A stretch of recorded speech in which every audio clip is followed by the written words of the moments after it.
Fernando Mendoza has now exposed Raiders players he claims attacked him in the locker room, and his comments about earning leadership have taken on a darker meaning after weeks of silence about the tension surrounding the #1 pick.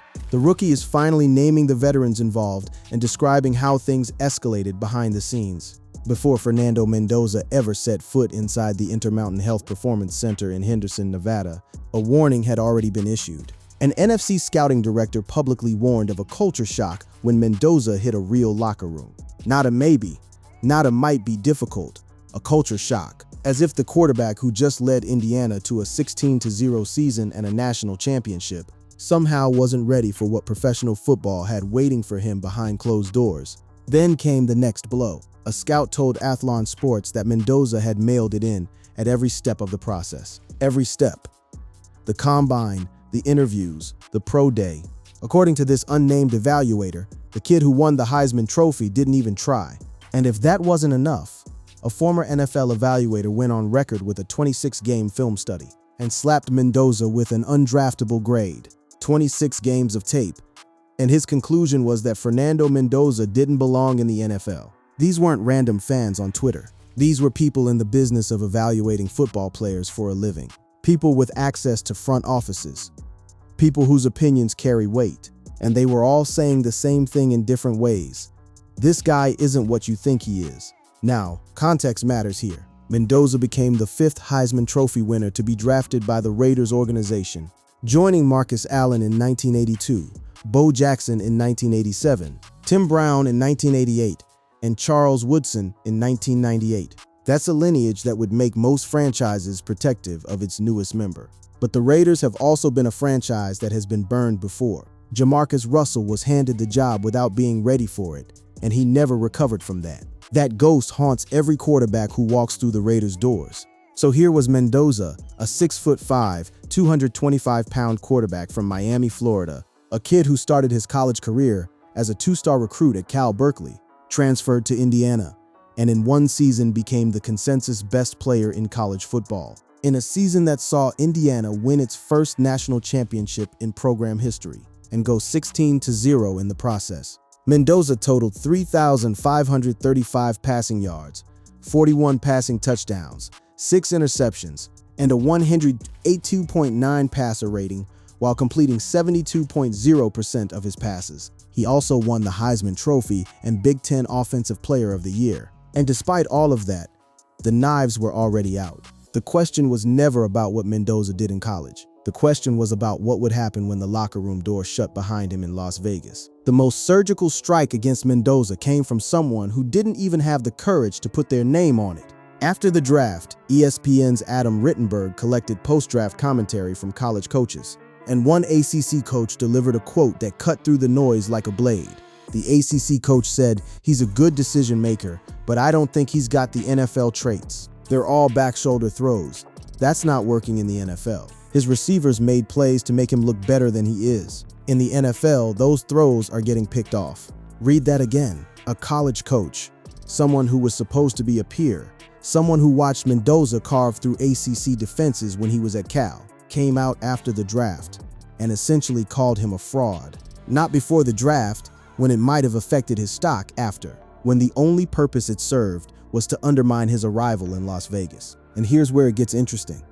This coach, who last saw Mendoza at Cal, appeared to have some sort of axe to grind. The criticism was clear. He was criticizing a player who no longer existed, because the Mendoza who played at Cal in the ACC was not the same Mendoza who torched the Big Ten at Indiana. The 2025 Mendoza completed passes at a different clip, threw to a different level of receiver, ran a different offense, and was asked to do different things. Evaluating the 2025 Heisman winner based on his 2024 Cal tape was, as one analyst described it, the equivalent of evaluating a stock based on last year's performance. But the damage was done. The quote circulated, social media picked it up, and suddenly, the narrative around Mendoza's arrival in Las Vegas had a shadow hanging over it. The comparison to what happened to Shedeur Sanders in 2025 was inevitable. About a year earlier, anonymous sources had spent the better part of 3 weeks publicly dismantling Sanders before the NFL draft. The campaign against Sanders was devastating. Tom Pelissero reported that a longtime NFL assistant coach called Sanders the worst formal interview of his career, said he acted entitled, and said he took unnecessary sacks, among other things. Sanders fell to pick 144. That's what happens when the anonymous machine turns against you. But was Mendoza facing the same machine? Or was this something different entirely? The framing matters. One opponent's outdated take is not a referendum. Sanders had institutional doubt. Mendoza has one guy with a chip on his shoulder. If anything, this ACC coach trying to start a fire just proved how little fuel there actually was. Still, the criticism was out there. And for a 22-year-old walking into an NFL locker room for the first time, those words follow you. They stick to the walls, they sit in the back of your teammates' minds, and they create a question that only time on the field can answer. What made this particular attack so corrosive wasn't just its content, it was its anonymity. The ACC coach wouldn't say it to Mendoza's face, wouldn't attach a name, wouldn't stand behind the evaluation in public where it could be challenged, dissected, and debated on its merits. It was a drive-by on a player who had just achieved something historic at a program that had never come close to achieving it before. Talking down on a player who just ran the table in college football isn't a good look. In fact, after the season he had, it makes this coach look like a poor evaluator of talent, and like someone who has sour grapes after seeing Mendoza succeed. Sure, Mendoza didn't have a dominant year when Cal was in the ACC, but he grew a lot between his second-to-last and final college seasons. That growth was the entire point, and it was precisely what the anonymous criticism refused to acknowledge. So what happened when Fernando Mendoza walked through the doors of the Raiders facility? What kind of reception was waiting for the #1 overall pick who had been told the locker room would eat him alive? The answer is almost the opposite of what the anonymous critics predicted. Fernando Mendoza quietly walked into the Raiders broadcast studio Friday afternoon, greeted by hosts Amber Theoharis, former Raiders receiver James Jones, and Pro Football Hall of Fame cornerback Eric Allen. At 6'5", he looked less like a quarterback and more like an NBA shooting guard. As he slid into the far right seat at the anchor desk and introduced himself, the three hosts asked him a few general questions about how his day was going. With a sly grin, Mendoza kept his answers short and sweet while very calmly collecting himself. He glanced at the camera in front of him, then turned to ask, "Is this live?" That moment, the quiet humor, the awareness of the room, the ease, was the first glimpse into something the scouts and critics had apparently missed entirely. This wasn't a quarterback hiding from the spotlight. This was someone who had been preparing for it his entire life. By day 2 of rookie minicamp, the reports coming out of Henderson weren't about culture shock or locker room tension. They were about connection. One of Mendoza's fellow rookies and locker mate, safety Tredan Stukes, recently explained how Mendoza has found ways to connect with the other rookies in his draft class. He is a super funny guy. It's been so much fun sitting next to him in the locker room. I've only been there for what, like 3 days or something like that? But no, it's been super cool getting to know him. I'm super excited to get to be his teammate. I love the way he attacks his work, and he's a cool guy off the field too. Defensive end Kieran Crawford offered an even more revealing perspective. Crawford said his agent called Mendoza when he got drafted, and Mendoza immediately called him back. It was exciting because I always watch his interviews, just because I thought he was a funny person. He's just a high character, but also very respective. But being able to be alongside him, I'm gonna definitely learn pointers from him, because he's an outstanding guy. So just being able to be around good people like that, but I feel like the entire building is like that. So that was one of the best things when I realized once my name was called, I was like, you know what? I'm gonna be around a lot of good people. This is a defensive player, someone who stands across the ball from the quarterback, someone who has zero obligation to be impressed. And he's talking about learning pointers from Mendoza. Even the doubters on social media couldn't escape pushback from inside the building. When the Raiders started posting highlight clips from minicamp, one user on X called out the Raiders for editing out bad throws, writing, "Let me guess they will edit out all the interceptions and all the bad-looking passes Fernando Mendoza makes from here until the preseason starts." A strange thing to demand from any franchise. It's strange for somebody to expect a team to post videos that make their quarterback look bad. Raiders wide receiver Philip Dorsett defended Mendoza and called out the take. That's a veteran wide receiver stepping up for a rookie he barely knows, in a locker room that was supposed to reject this kid. fourth-round drafted cornerback Jermod McCoy summed it up even more succinctly. "We got the best quarterback in college football, and now he's going to be the best in the league." The culture shock that the NFC scouting director warned about, it never materialized. Not in the first day, not in the second, not in any observable moment that made it out of that facility. But Mendoza wasn't naive about why. He understood exactly what was required. Here's where the story takes its most fascinating turn. Because for all the talk about Mendoza being attacked from the outside, the most revealing admission came from Mendoza himself. In an interview with the Raiders team website, Mendoza pulled back the curtain on who he really is. Behind the warm smile and the polished press conferences, Mendoza said, "Although I've come off as very humble and pretty fuzzy and warm, at the end of my Indiana career, when you have that equity, you're able to be like number 4 and number 12. If you ask my teammates, I wasn't always a nice guy. I was an a-hole sometimes because I wanted everyone to do their 1/11th, everyone to do their job, hold everyone to a high standard. There it is, the Heisman winner, the national champion, the no one overall pick, admitting declaring that he was not always a nice guy, that he demanded accountability from the people around him, that he held his teammates to standards they didn't always want to meet." But the next part of that quote is what separates Mendoza from every other quarterback who's ever been handed the keys to a franchise. He continued, "However, coming into a new organization, starting from the bottom of the totem pole, I believe that leadership is earned, not given." Earned, not given. The no one pick in the entire draft, the consensus best player available. The man the Raiders are building their franchise around, and he's talking about starting from the bottom, about proving himself, about the idea that walking through the door with a trophy doesn't entitle you to anything. When asked about visiting the White House with his Indiana teammates to celebrate the national championship, Mendoza said, "I'm on the bottom of the totem pole here. I've got to prove myself. I can't miss practice. I don't have the calendar, but as a rookie, I don't think that's a good look. I want to try to best serve my teammates, and I don't know if that'd be accomplishing that goal." He turned down a visit to the White House. The quarterback who led an undefeated championship season declined the celebration because he thought leaving his new teammates would send the wrong message. Think about the maturity required to make that decision at 22 years old. His mother, Elsa Mendoza, who lives with multiple sclerosis and has been one of the most important people in his life, offered her own insight. He has no fears about working and staying late and being the best he can be. He's just confident that he knows he can outwork anybody. This is how Mendoza has always operated. Not through entitlement, not through demanding respect, but through presence and relentless preparation. When he first arrived at Indiana, Mendoza began the football season that would change his life. Not with X's and O's, but with names and faces. He didn't need a playbook. He needed a roster and photos. His first priority was remembering people. He would know his teammates before he even met them. "I wanted them to know I cared," he told reporters.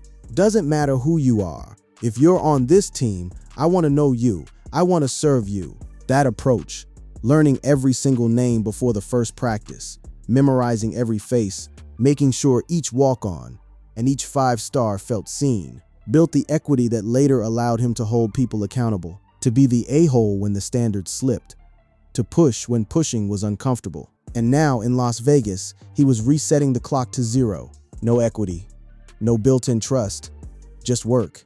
Mendoza showed up to his first Raiders rookie minicamp and immediately started talking about Kirk Cousins' footwork. At his introductory press conference, when asked how familiar he was with Clint Kubiak's offensive system, his answer was not what you typically hear from a 21-year-old coming off the greatest college football season in modern history.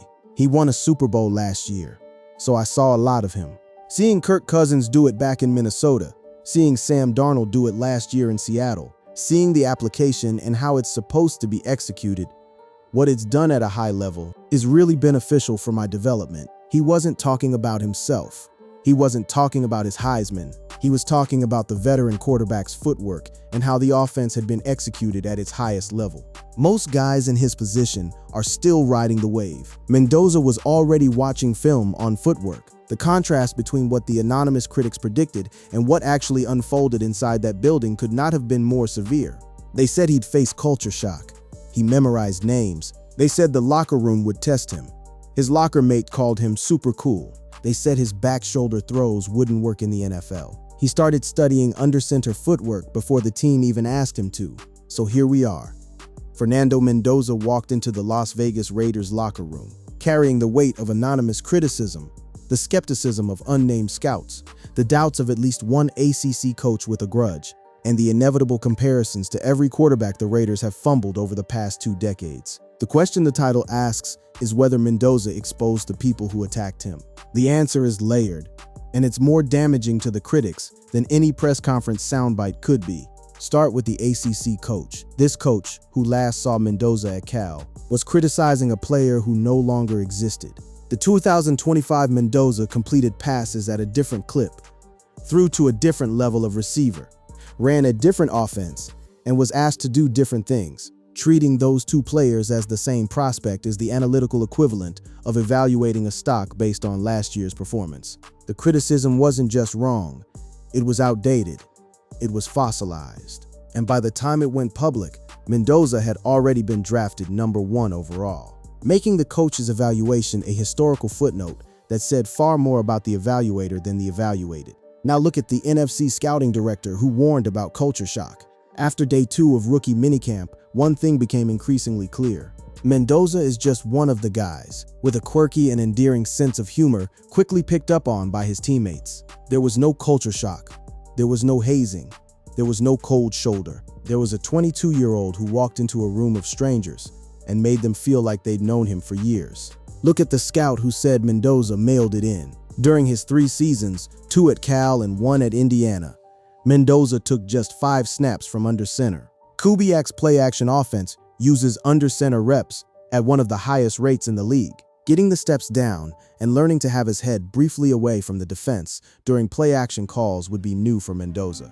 Did that stop him? Mendoza said after minicamp, "I'm a rookie, and I've learned a lot in these past 2 days. I feel really good coming out of this rookie minicamp."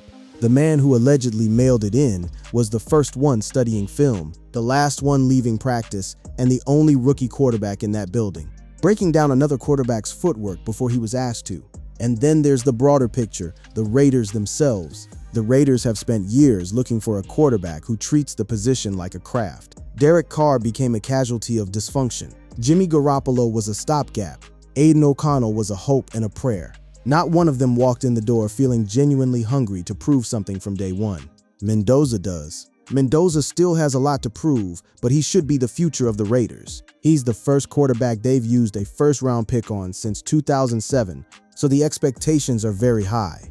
The weight of that is enormous. The franchise hasn't invested this kind of draft capital in a quarterback in nearly 2 decades. Every anonymous critic, every unnamed coach, every social media troll who questioned whether Mendoza belonged, they weren't just questioning him, they were questioning the Raiders' decision-making, the front office's judgment, the scouting department's evaluation.